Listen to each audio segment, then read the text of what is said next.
Set a timer for 10 minutes.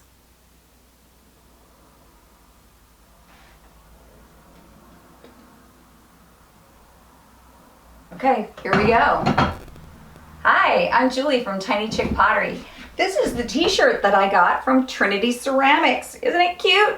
Okay, I cut the collar off, I admit it, because collars, when they touch around my neck, it just kind of reminds me of somebody choking me. And I totally do not like that feeling. I don't like anything up here, so this is how I redid their t-shirt, but they kindly gave it to me because I'm a good customer. And probably because I have Tiny Chick Pottery YouTube channel. Your most trusted source for Tiny Chick news on the internet. So I just wanted to show you some things that I've been doing.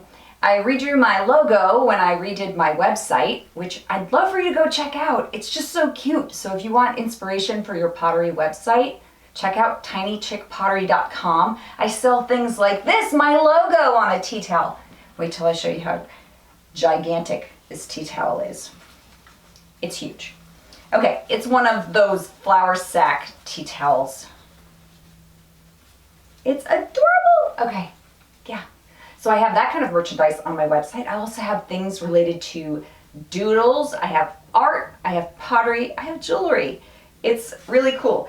It's just, I wanted to have every kind of thing that I make on my one website.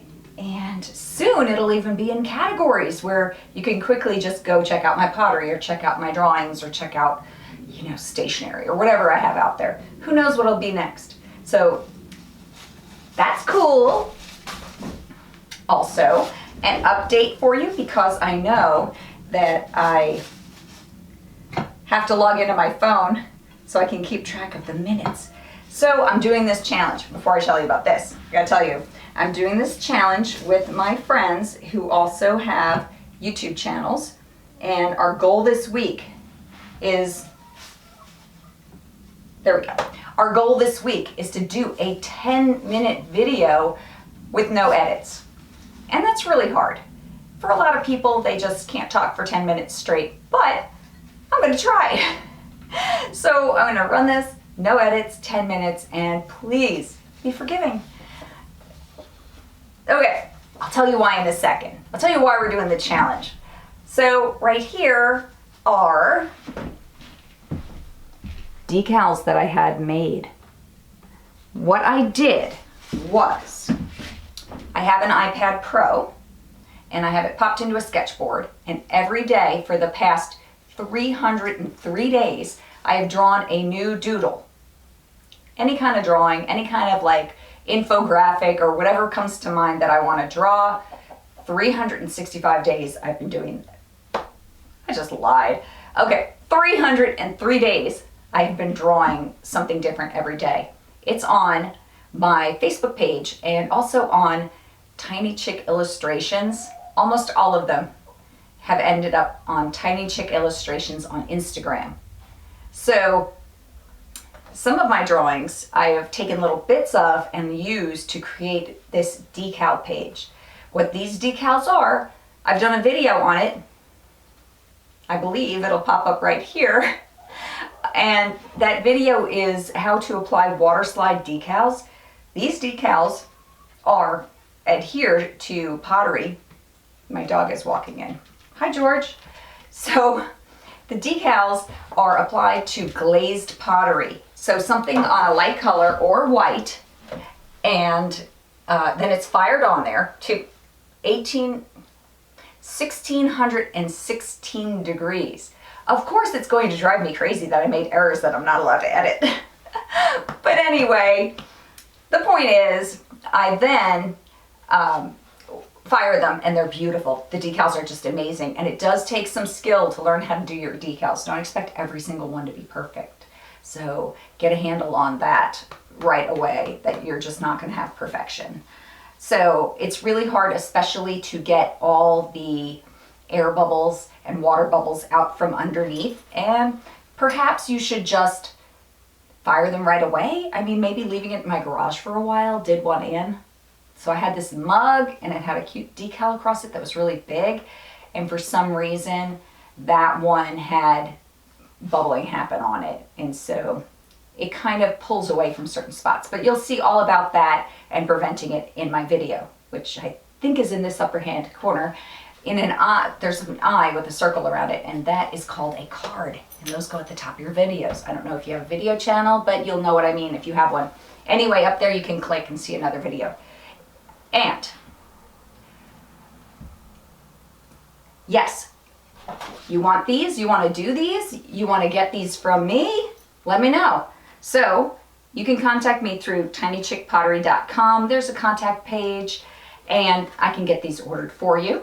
Or we can just put a little fire under Lisa Long Designs. If you go to Lisa Long Designs and you click over, you can get a custom sheet of these yourself.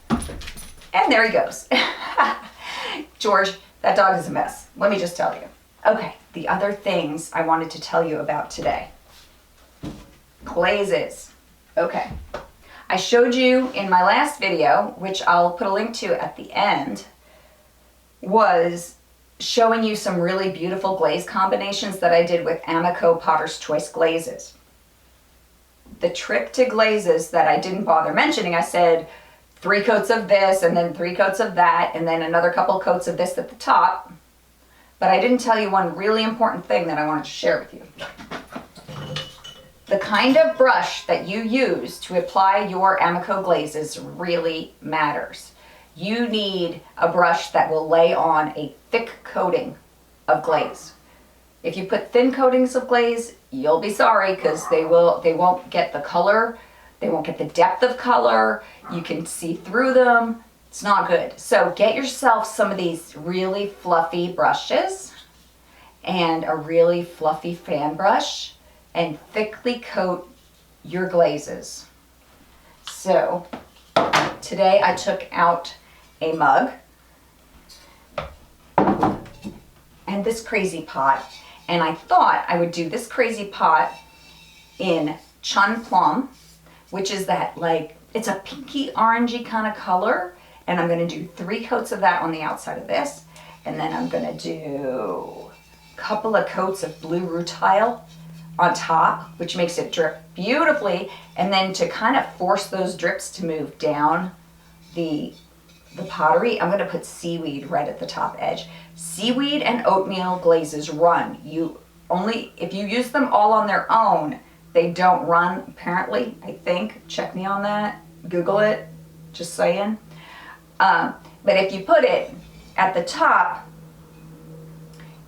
make sure you don't put it below like 1/3 of the way down on your piece. And if it's a short, squatty piece, just a little bit at the top, and it will cause your other glaze underneath to run and make beautiful effects. But trust me, you want to be cautious with that, and you want to put a cookie below it. Do you know what a cookie is?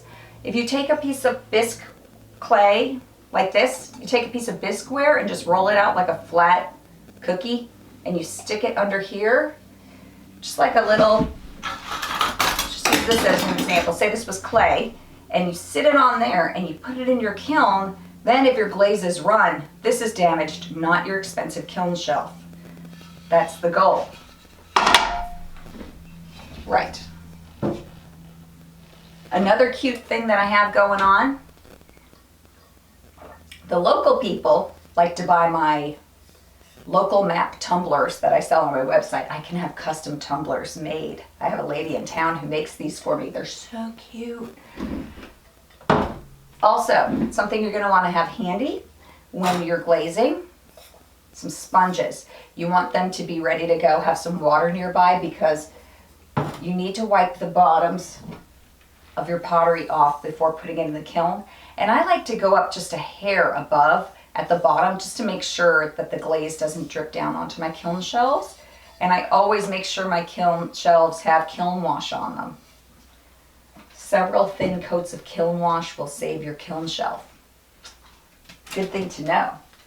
Okay, so about these guys, I gotta make sure that water doesn't come in contact with these because it will ruin them. So I'm gonna get this out of my way. I like to have a nice clean workbench to work on. And one other bit of news, I had stickers made by Sticker Mule Did you hear that? Sticker Mule. Here we go. Look. Aren't they cute?